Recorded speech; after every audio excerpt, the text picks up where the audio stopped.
Hello, everyone. Thanks for tuning in. Today, I'm going to share some tips on how I know how to best improve your chances to succeed at your dream of being a race car driver. Today's video is not about how to become a professional and get paid to race. I have another video linked in the description below that explains why a lot of people that you think are getting paid to race are not actually in that position, and why being a professional doesn't mean what you think it means. Sprint racing is a lot more feasible than people realize. There is a critical limit based on how much disposable income you have. Everyone has to reach that limit to go race. But there are a lot of different ways to mitigate that, and I'll share some of those in a bit. You don't need a team. You don't need to know somebody and have a connection to get started. You just need to set a plan and make realistic goals and set some realistic milestones that can be reached and force yourself to stick to them. And to give a little bit of background on me, I've been racing for about 5 years now. I've done over 100 races. I'm entirely self-funded. I do have sponsors, and I do get people into racing through my class and by being a volunteer and an official. So I've been around this quite a bit.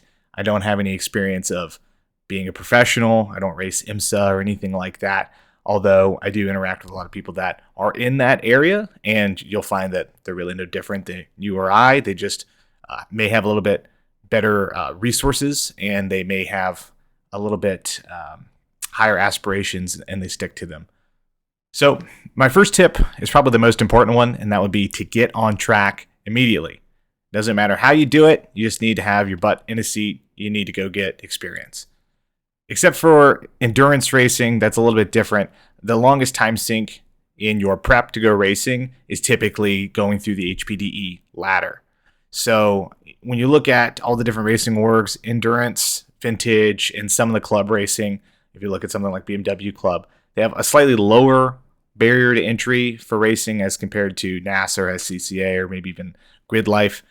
Just because the intensity or the effort level, I would call it, may be a little bit different, and thus the expectations for pace and awareness and aggression and ability to go 2-3 wide in different places may be a little bit different.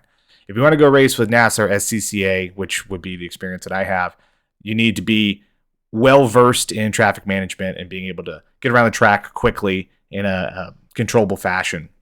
So typically that takes 2 full years of HPDE, assuming you do 6 to 7 events a year, if not longer, before you're eligible to do racing school with NASA. There are racing schools out there, air quotes, that are for profit. They're not attached to any kind of HPDE org, and their goal is to get you in and out in a weekend or a week and give you a diploma that says, you have a SCCA novice license or something like that.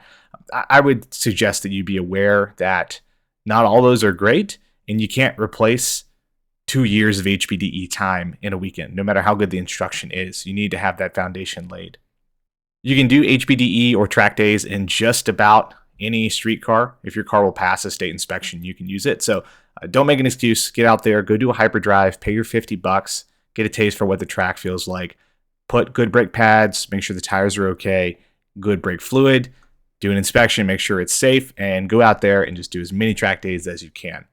I would also suggest that you look for instructor-led programs. So you want to do an HPDE program that puts an instructor in the car with you, does a classroom session multiple times a day. I can't really suggest doing Track Night in America or similar events where it's more of convenience and just getting out there and going around the track. You really should have a structured program where you're also there at the track, maybe even with other racers. So that's something I like NASA for, is when you do HPDE, your sessions are in between race groups. You see how the racers work. You get used to the cadence and the formalities and procedures that org is going to do. So it's not that big of a leap when you go racing. Number 2 on my list of tips here would be to pick the class first, not the car. The number one mistake I see for people that want to go racing is they start with a car that they like, and then they try to figure out what class that's going to fit into. What you really should do is do the research, figure out what class you want to race in, figure out what the best car for that class is, buy that car, build that car. You need to figure out if you want to do spec racing, an open class that's power to weight, or something that does formulas like SCCA, or open wheel. Those are kind of the big 4 choices you'd have to choose from. If you start with a car that you like and then try to find a place to put it, you may get lucky and it may end up being kind of the meta car for that class. But more likely than not, you'll end up having to develop a chassis that not many people race or are not common at the track, so you won't have spares available to you. Or you may just get stuck. It may be a car that's not actually viable for the class you want to build it into, and you're in this development phase forever. Number 3, volunteer. This is one that I don't see brought up on many lists, but I cannot recommend it any more than I already do. When you're building your car, when you're going through the HPDE ladder, you're getting your track experience in, that's the best time to start volunteering. You can make connections and make friends with people. You can understand how the events are run and get used to going through all those procedures, similar to what I mentioned earlier. And you get to interact with the people that are in the class that you're going to go racing in. So you can get their help. You can see if they're really the people you want to hang out with. You can understand what things to avoid, and you can look at the cars, all that stuff. You can also start to offset costs. So this is the biggest thing for me. I would not be able to race at all, not even just a lower amount, but I would not be able to race at all if I did not offset costs by volunteering. I started out working on grid, and then I moved to timing and scoring, and then I moved to working in registration, and now I kind of do a lot of different things for the org that I'm in, NASA, including doing website stuff and series leader duties, and all of that allows me to offset costs. If your org offers it, getting credits towards entry fees. So I've offset, and this is a huge number, I've offset over $40,000 in entry fees since I started on track in 2019 by volunteering. So that part cannot be overstated. Look into volunteering, see if you can build those credits, and see if that can help you afford this hobby. So this next one is going to be buy or build, and I have a bit of a contrarian take on this. Most people will tell you as a blanket statement to go buy a race-ready car, and if you have the money to do that, by all means. It's the easy button. You'll save 20 or more percent on the cost of building a car typically if you buy one that's already been raced. However, if you build the car yourself, you can leverage people that you've met and deals that you can find. You can change out monetary costs with labor costs. You may be able to save some money on the build based on how much you value your time. You may be able to drive further to get a good deal on something like a set of wheels or an exhaust or something like that. There is a big advantage to building your car on your own, and that is understanding everything that's installed on it, how it's put together, how it all fits together. If you're having to replace the transmission Saturday morning before qualifying, if you were the one that installed it in the first place, you already know how to do it. You know what all the fasteners are. You were the last person in there, and that helps to be able to work on the car and understand how to troubleshoot it a lot better. I see this going both ways. I see people get a really good head start on racing by buying a car that's already been built and hustled around the track, and everything that would go wrong has already gone wrong, and it's just smooth sailing. I've also seen it where people struggle to troubleshoot problems because they didn't build the car and someone else did, and they have to go not just figure out how the car should work, but also reverse engineer what someone else did. So keep that in mind. I built my own car. I always recommend people, if they have the means, to try to build their own car or buy a project that's half done and do the finishing work. And then that way, once you get to the track, you just focus on driving. You're certain that the car was put together well because you did it yourself. And last but not least, set reasonable expectations. Racing is hard. At times you'll want to give up. I know I have been in situations where I'm towing back from the track and I'm really mad and I don't want to do it anymore. But I just come to terms with that's the cost of racing, and you have to go through the troubles. So, it may be pouring down rain and you need to crawl into the car and change your anti-roll bar settings or swap tires to have a good opportunity in the next race.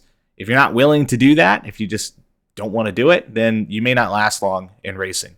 You may have to grind out working on the car every night from now until 2 weeks from now to get to the next event so that you can save some points and stay in the hunt for regional championship. If you don't want to do that, maybe racing's not for you. But you can have the flip side of that, where if you just come to terms with what your goals are and don't push yourself to do things you're not comfortable doing, you can have a lot of fun and you can be very successful. I know for a long time my goal was to win every weekend. Unfortunately, I race in a very competitive class of very talented drivers, and that's not reasonable. The people that win in my class would win in any class. You have to be a hot shoe to do it. And that got me down for a very long time. But I have started a secondary goal, which I suggest everyone does, and that is just have fun, right? So go into the weekend and say, I would really love to do well. I'm going to try my best to do that, but it is a successful weekend if the car is in one piece and I just have a good time.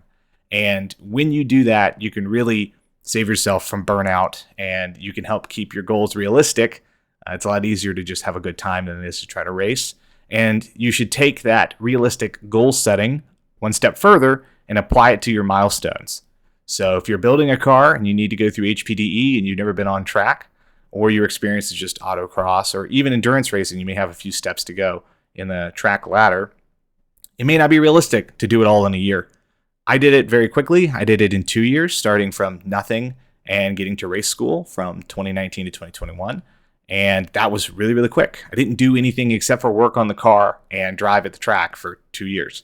So set expectations realistically, expect things to go wrong and not to go to plan. And don't get too down on yourself, but definitely stick to your goals and push. Because if you start slipping dates, it may never happen. Life happens, and you may not actually get to go racing. So if you stuck around this long, thank you for watching. I would be remiss not to pitch the class that I race in, which is Spec 3. If you're looking for a class that's easy to get into, designed for the average person to be able to be competitive without spending more to win, and is full of talented drivers, not including myself, that may humble you, go check out spec3.org/join or find the Spec 3 discussion group on Facebook. Class is growing in nearly all areas of the United States at a rate that surpasses most other classes out there, and it's a class poised to be very successful in the future. Not that it isn't already. So please check us out, and I hope to see you racing very soon.